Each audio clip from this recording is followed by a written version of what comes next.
मैं इसको तोड़ रहा हूं। जैसे गुणा करते समय घातें जुड़ जाती हैं, गुणा करते समय घातें आधार समान हो तो गुणा करते समय घातें क्या होती हैं, ऐसे अगर घातें जुड़ी हो तो समान आधार पर अलग हो जाती हैं। देखो ऐसे लिख देता हूं a to the power n into A to the power 1, बात तो एक ही है। इनका गुणा करो वापस यहीं आ जाओगे। तो यहाँ पर उल्टा लगा दिया मैंने। अभी तक अपन ऐसा करते हैं, गुणा करते हैं घातें जोड़ देते हैं, घातें जुड़ी हैं तो मैंने क्या कर दी, अलग कर दी। ऐसे यहाँ पर कर देता हूँ b to the power n into b equal to इसके अंदर गुणा कर दो तो under root of A B into A to the power n plus under root of A B into B to the power n। समझ आया? हाँ, पूरा ध्यान बोर्ड पर रखना, पूरा टेंशन। अब ए वाले इस तरफ कर लो, बी वाले उस तरफ ले जाते हैं। तो यहाँ पर आएगा a into A to the power n minus under root of A B into A to the power n equal to, यहाँ पर क्या बचेगा, under root of A B into B to the power n minus B into, समझ आ रही बात? अब इन दोनों में से A to the power n common निकाल दो तो यहाँ पर क्या बचेगा, a यहाँ बचेगा under root a into under root B. लिख सकते हैं क्या ऐसा? अच्छा, घबरा गए आप लोग, ए भी लिख देते हैं। Equal to b to the power n, तो यहाँ पर क्या बचेगा, under root a b minus b. इतना समझ आया? अब मैं इसके फुटकर ले रहा हूं। क्या बता सकते हो ए के गुणनखंड क्या होंगे? ए के गुणनखंड होंगे under root a into under root ए। क्या हो जाएगा? नहीं होगा? ऐसे ही इसके अलग अलग कर दो, under root a into under root b. ऐसे यहाँ पर B to the power n under root a into under root b minus under root b into under root b. समझ आई? हाँ, बोर्ड पर देख रहा है, ऐसी विधि आपने कभी नहीं पढ़ी होगी जो हम करने जा रहे हैं। अब यहाँ पर अंडर रूट ए को कॉमन निकाल देते हैं तो क्या बचेगा बताओ, A to the power n into under root A, तो अंडर रूट ए माइनस, नहीं बचेगा वहां पर भी b to the power n तो पहले ही से निकला था, अंडर रूट बी और निकाल दो तो यहां से क्या बचेगा, under root A minus under root B. इतना समझ आया सभी को? अब ये कट गया, नहीं कटा? नहीं कटा तो ऐसे कर लेते हैं। अब इसको इसके नीचे ले आओ तो आ जाएगा A to the power n into under root A, यहाँ पर B to the power n into under root B, वहां पर आ जाएगा under root A minus under root B upon under root A minus under root B. हो जाएगा ऐसा? इसका कहाँ पक्षांतर कर दिया मैंने, इसका पक्षांतर वहां कर दिया, गुणा में है तो कहाँ पहुंचेगा, और ये यहाँ ले आए। अब मैं इसको ले देता हूं A to the power n into A to the power 1/2 B to the power n into B to the power 1/2। यहाँ पर ये पूरा कट गया तो आंसर कितना आएगा। अब मैं जो लिख रहा हूं वो ध्यान से देखो, अब ये आ गया A to the power n plus 1/2, ये B to the power n plus 1/2। Clear है? क्लियर है? मैं इसको लिख देता हूं a upon B whole to the power 0। फर्क क्या पड़ा, तुलना करने को चाहिए है लेकिन। अब यहां से क्या आएगा, a upon B whole to the power n plus 1/2 equal to a upon B whole to the power, तुलना कर दो, आधार समान है, घातों की तुलना कर दो तो लिख दो तुलना करने पर, क्या करने पर, तो क्या आ जाएगा बताओ, किसके बराबर 0, n plus 1/2 equal to n equal to minus 1/2 आएगा। मिलाओ आंसर, यहाँ पर n की वैल्यू माइनस 1/2 है।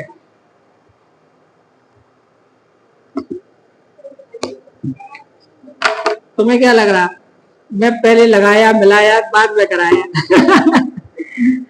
चलो कर लीजिए। समझ आया सभी को?